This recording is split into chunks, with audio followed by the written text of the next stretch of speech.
Hello friends, ఈరోజు మనం వరలక్ష్మి వ్రతం గురించి మాట్లాడుకుందాం. సంపద శ్రేయస్సులకు మూలం అయిన ఈ వ్రతాన్ని ఎలా చేసుకోవాలో ఈ వీడియోలో చూద్దాం.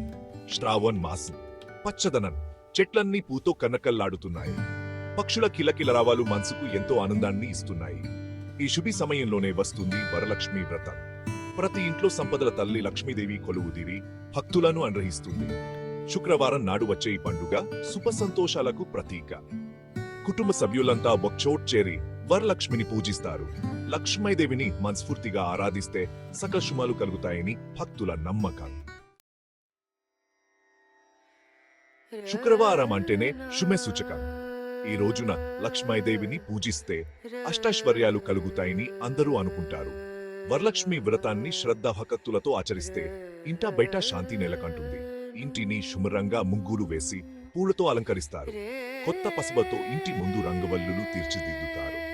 ఇంటి ఇల్లాలు మంగళవాయిద్యాల డుమ్మ కలస్కహపం చేసి లక్ష్మీదేవిని ఇంటికి ఆహ్వానిస్తుంది. పూజలో భాగంగా పువ్వులు, పండ్లు నైవేద్యం సమర్పిస్తారు.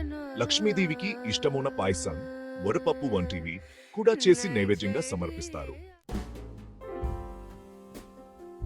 వరలక్ష్మి వ్రతం రోజున ప్రతి ఇల్లు దేవాలయంలా మారుతుంది. ఇంటిని శుభ్రపరిచి అందంగా అలంకరిస్తారు.